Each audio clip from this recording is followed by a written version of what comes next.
The first image is a door, splintered, streaked with blood. Something hammers from the other side, claws raking through wood in furious rhythm. For a heartbeat, silence reigns.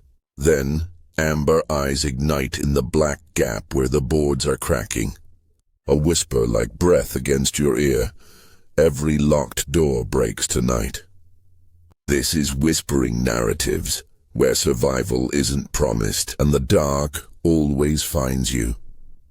A corridor drowned in emergency strobes, crimson light stuttering against the walls.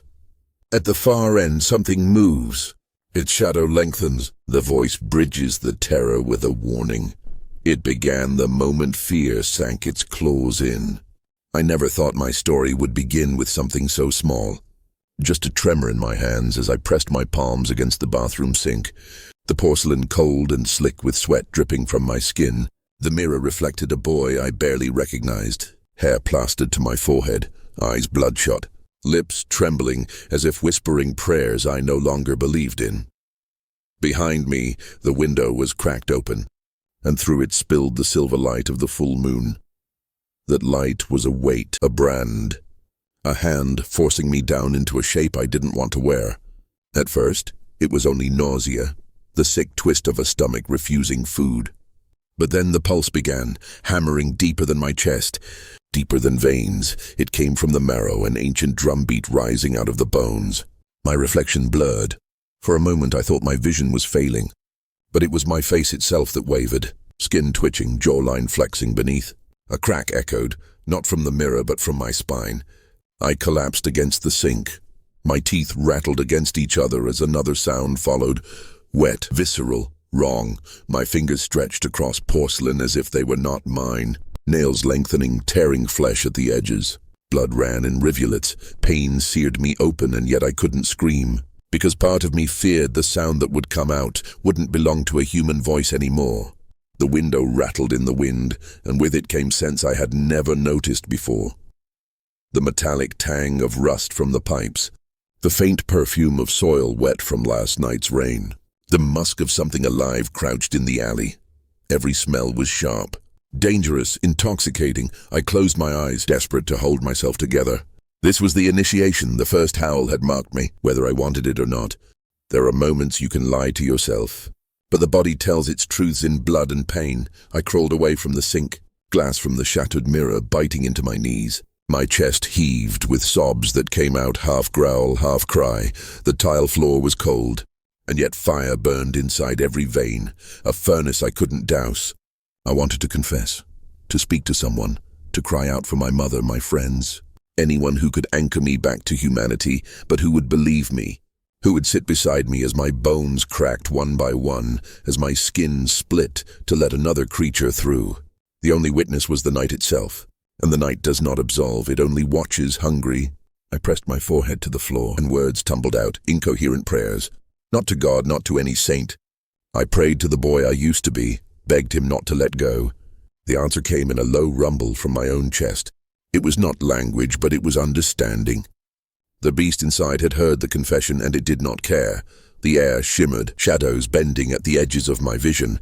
My arms lengthened, shoulders dislocating with brutal snaps before realigning at grotesque angles. My jaw stretched, tearing at the corners. Blood dripping down my chin, every sound was wet, final, like the crushing of branches under a storm. I wanted to say stop, I wanted to beg for mercy, but my throat betrayed me when I opened my mouth. The sound that emerged was not mine. It was hunger given voice, and in that cry I understood. There was no hiding anymore. I could confess to the world.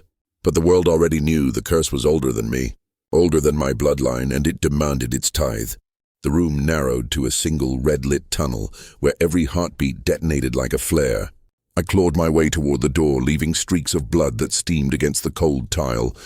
Somewhere inside the wall a pipe sang, an ultrasonic whine I had never heard in all my years beneath this roof.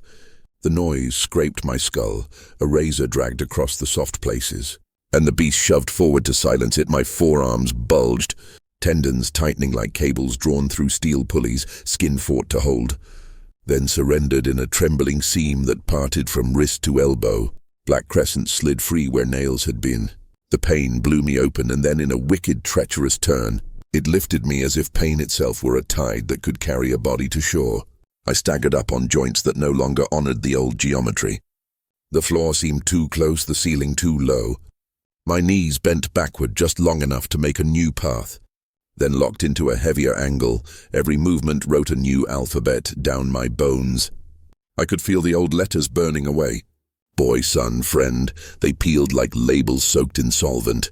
Underneath, something older took their place, engraved rather than inked. Hunt, pack, territory, moon. The strap around my wrist, the leather band I had worn every day since my father left, tightened as my hand expanded. For a second, the bulging knuckles hesitated, as if remembering the weight of that promise.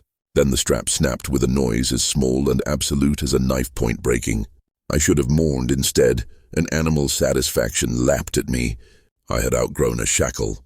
I had burst a boundary. My teeth pressed against gums that no longer wanted to house them. The first canine slid long and lethal against my tongue, taste sharpened beyond the reach of memory. I tasted metal from the pipes and dust from the rafters and the tired sleep sweat of the neighbors through the thin apartment wall. I tasted fear, mine and not mine. A twin-threaded spice on the air, the beast bucked, savoring it. I clung to what remained of the boy. Not with words, words had fallen through the cracks, but with pictures. My mother's hands kneading bread on Sunday afternoons. The chipped blue mug I had stolen from the diner after my first night shift. The bracelet my best friend braided for me at the lake 2 summers ago. The images held like knots on a rope, and I climbed hand over hand, even as the rope smoked and smoldered. The door was inches away. I could hear insects breathing in the light fixture, could count the wings as they washed against warmed plastic. On the other side of the wood, the hallway waited, red with emergency glow, because the building never fixed what it could ignore. I set a new hand against the panel, claws carved deep. Grain gave a shudder and sang with it, and the beast moved from my arms into the space between beats. I pressed harder. Wood splintered, and the scent of sap long dried and memory long dead rose like incense. For an instant I was a child again in the woods, running ahead while the adults argued. Bare feet hitting loam and fern, then the present drowned the past. And I stepped through my own wreckage into the corridor. The hunger met me there, not the simple ache of an empty stomach, but the brute physics of a tide meeting a cliff. It wanted until the wanting shook the walls. There were footsteps in the stairwell below and the soft clatter of someone carrying groceries, and the animal part of me wanted to sprint, to close, to open. I locked both hands around the rail. Steel groaned under that grip. If I let go now, the night would rewrite me in its language and leave no margins. I could not let the first page end in red. I forced my legs back, heel scraping, claws dragging sparks on concrete. Inch by inch, the boy inside set his back against the beast and shoved. Pain flared, then steadied, then cooled. In that cooling I felt it, the thinnest membrane of control, new-grown and fragile as skin over a burn. It would tear if I breathed wrong. It would thicken if I chose carefully. I kept my gaze down and counted breaths that were not numbers but lengths of sound. 4 throbs of a moth wing, 6 ticks of the dying exit sign, 10 stretched heartbeats, each one a nail hammered into a plank I could walk across. By the time I reached the bottom of the stairs, the hunger was still vast, but it no longer had the only voice. Outside, the moon poured its pale heat over the parking lot. Asphalt held yesterday's sun like an aftertaste. Somewhere a cat hissed. Somewhere a distant siren threw a ribbon of warning into the sky. I stood in all that noise and light and promise, and made a choice that felt like tearing bark off living wood. I turned away from the scent of kitchens and the soft animal heartbeats inside them. I turned toward the trees. The beast snarled, then followed, and that was the first time it listened. The tree line received me the way a sea receives a thrown stone. Leaves closed over, the street fell away, a shed skin curled in the gutter. The forest held 1,000 conversations I had never earned the right to hear. Roots shifted, beetles passed messages under bark.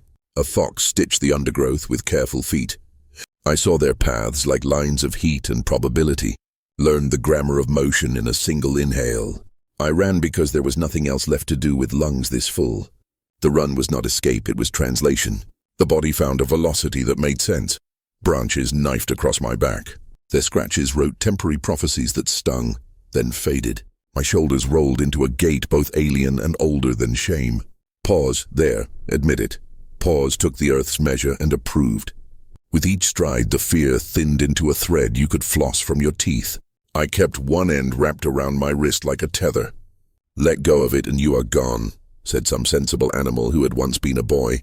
Keep it and you remain, even if remaining hurts. The river announced itself long before I reached it, a woman humming behind a closed door.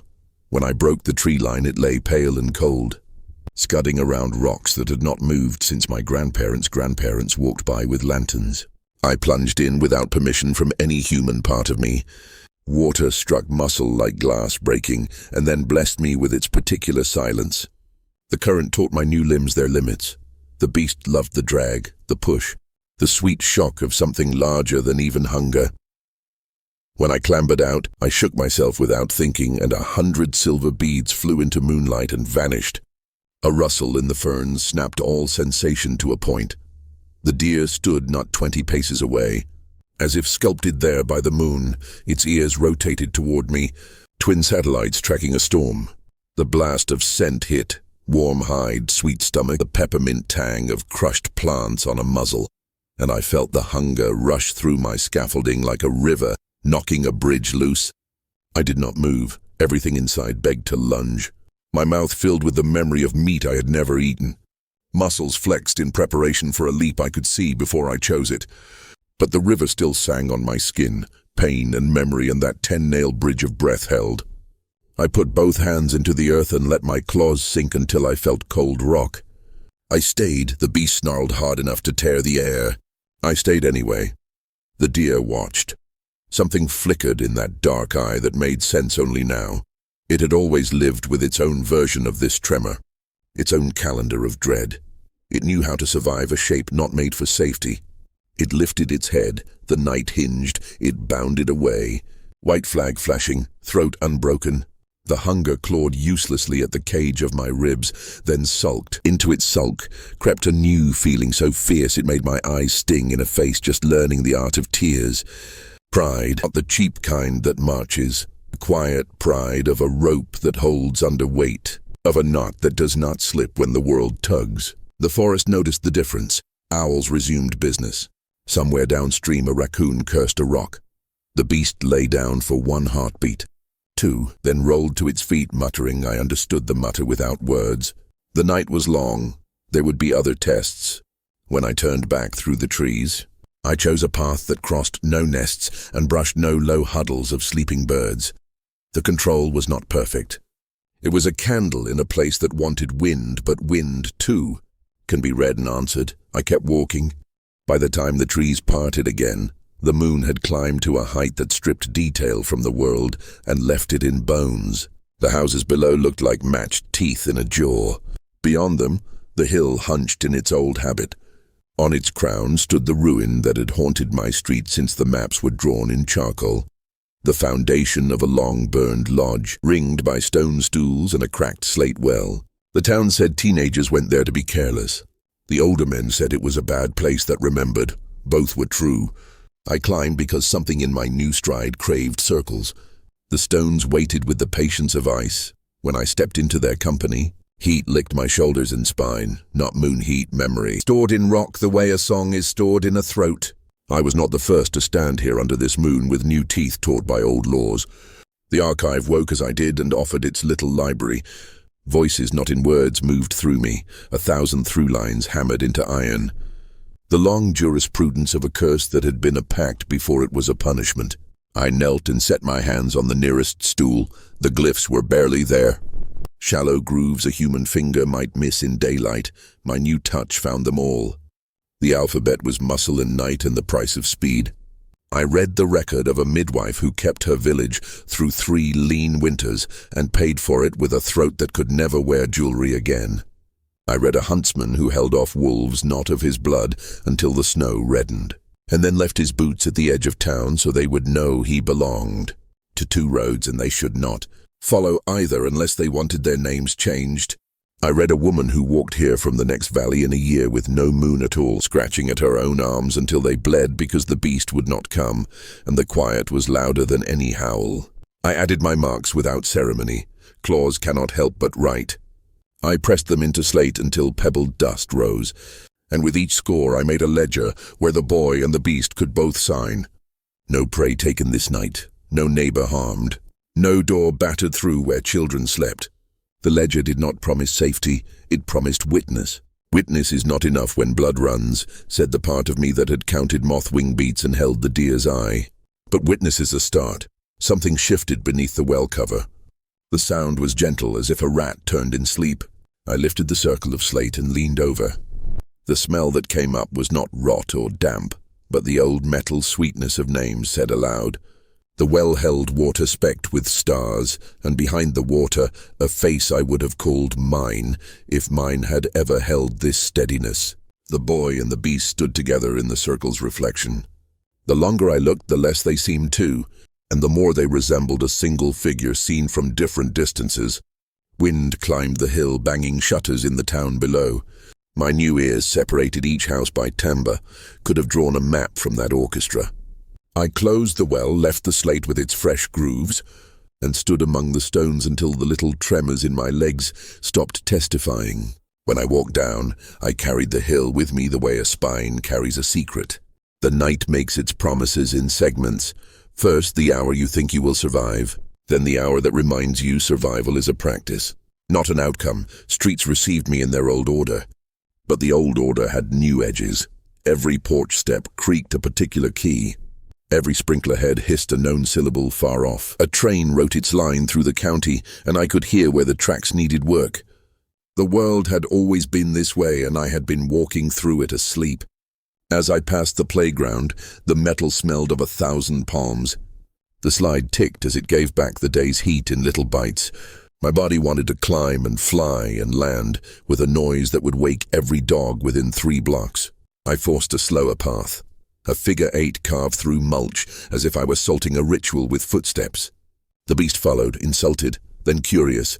It tested each curve like a hound asked to heel, and, to both of our surprise, it did not hate the lesson. There is a kind of speed available only to bodies that can also go still.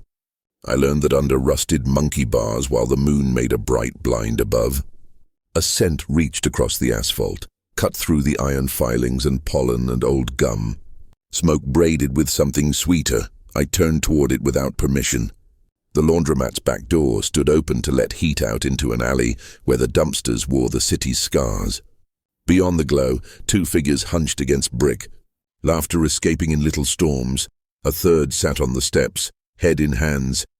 The smell drew a line from my chest to theirs. Sorrow like dull fruit, fear dressed in cologne. An intimacy as clumsy and vital as a fledgling trying its first mean flight. Their words were nothing more than rhythm from this distance. But rhythm was enough. Trouble had its own meter. The beast came up inside me, head high, body pointing. It wanted to enter the scene like weather. I held it by the scruff with a hand the size of a prayer and watched instead. One of the figures rose too fast, shoved the other, then staggered at his own momentum and laughed again, as if he had meant that all along.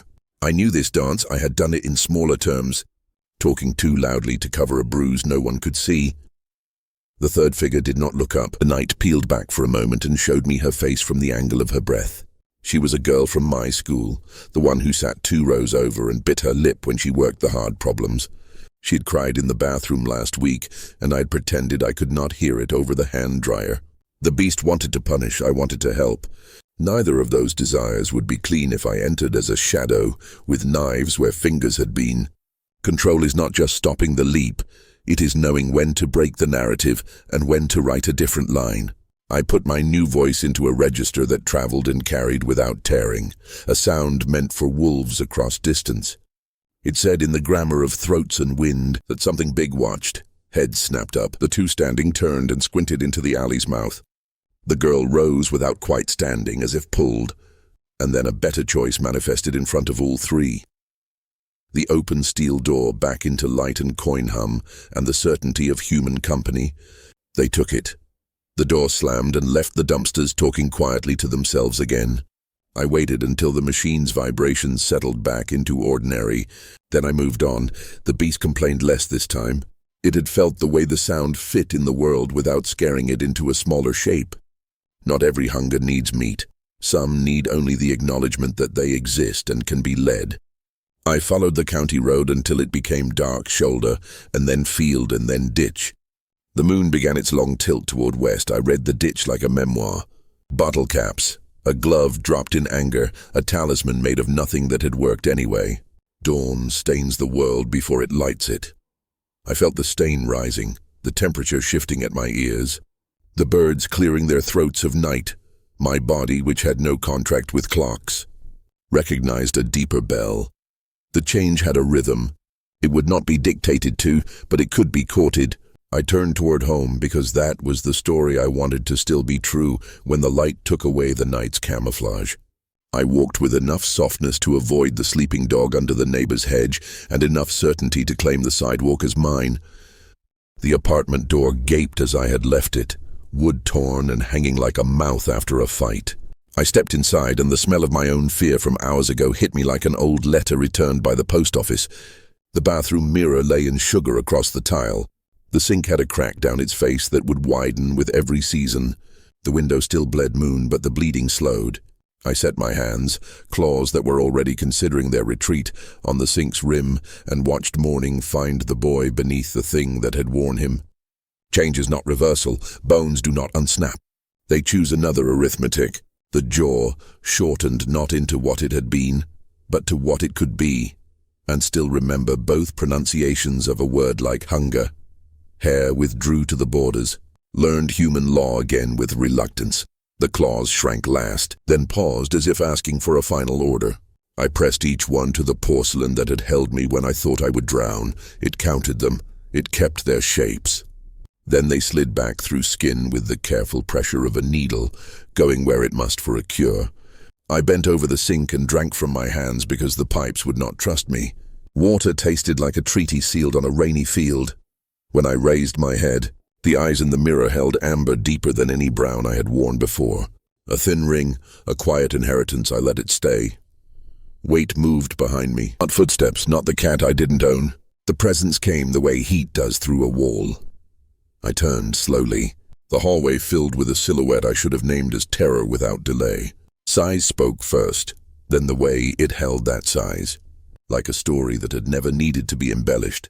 Fur took the moon and kept it, ears that had heard ages flicked once. A head tilted, a question I felt inside my teeth. I did not bare what was left of my canines. I did not lower my eyes. This body knew enough to be neither challenge nor prey. I stood as I had in the circle on the hill, and let witness be the first thing in the room. The other took one pace forward, and the apartment held its breath. It could have killed me between two sentences instead. It laid something on the threshold with a care that hurt to see, because no one had used that degree of gentleness on me in a long while. A length of leather, torn. Its buckle scuffed but intact, my father's strap, the one I had popped like a bubble. The beast nudged it forward with a muzzle scarred by stories I will never be old enough to deserve. My hands shook, not with fear now, with the weight of being seen by a thing that could have chosen to be only hunger and yet had also chosen ceremony. I knelt. The floor bit into bare knees. I picked up the strap that had lived around my wrist since a smaller hand had told me this could be an anchor. I looped it once. It was too big now. I pulled it tighter and punched a new hole with the tip of a claw that had waited for this job. The leather closed around me with a memory that felt like a pulse finding an artery after a long detour. When I looked up, the hallway was empty. The apartment exhaled in a tone I had not heard before, as if new timbers had been added while I knelt. Through the open window, the last wide notes of night's orchestra thinned into morning strings. I stood and moved through the rooms I had known, into versions of them that smelled like arrival. I swept up mirror glass with a broom that still wore price sticker glue. I bound the door with a board and a promise to repair what my birth had broken. I sat on the edge of the tub and marked the ledger in my head the way I had in stone. No prey taken, no neighbor harmed, a signal sent, a signal answered. In the kitchen, I opened the cupboard and found the blue mug with its chipped lip. I filled it and held it in both hands like a small warm animal. The heat climbed my fingers and did not hurt. I drank. The first swallow made a path all the way down and left it lit behind. Outside, a car started. A child called for a shoe. Somewhere a radio murmured weather and hope. I could feel the town wearing me like a new coat. Suspicious at first, then resigned, then, because this is how towns live a long time, quietly grateful for a thing that knows its own edges. I had dreaded this night the way a prisoner dreads his counting, and I had stepped into it not as a number but as a name. The beast was not gone, it would never be gone. It would pace its rooms, nose my maps, push at the fence. I would build the fence out of breath and stone and leather. I would open the gate for the right reasons. I would close it when hunger lied. When the sun finally flung its first straight blade through the window and across my feet, the heat of it carried a command no less fierce than the moon's. Live in both skins. Be fluent in both languages. Do not let either grow arrogant. The words arrived without sound and planted themselves. I stood and stretched, and the stretch traveled with a thread of remembered power. Not as an emergency, but as a resource. The boy who had clutched the sink was no longer at the mercy of every lock he found. The creature who had pressed its face to the deer's scent was no longer the sole author of the next line. Together we were a grammar that could hold more clauses than fear had offered. On the counter lay the bracelet my friend had braided at the lake. I tied it back on beside the strap, fibers and leather, small vows and old laws. My reflection caught the pairing and stitched it into me. The first night of the rest of the night set its seal down in the alley. A neighbor's trash can tipped and righted with a thump that used to mean raccoon. I knew better now. The sound was a promise from the dark to keep testing my doors.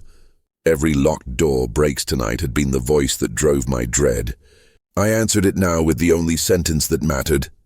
Let them come, I know the hinges, I know the frame. I know the animal and the boy who will meet whatever knocks. The house of me is not undefended, and the night, for all its appetite, respects a place that has learned to say no without losing the yes that kept it human. The sun lifted another inch, somewhere deep. The beast turned in its sleep and let out a breath that rumbled the dishes. I smiled because I finally understood that sound. It was not threat, it was not surrender. It was the ordinary music of a creature no longer alone, and for those who hunger for more. Step deeper into the shadows with our ultimate werewolf horror playlist, linked in the description below. In the world of horror, the scariest things happen when you least expect them. And trust me, you don't want to be left in the dark. Welcome to the darkness.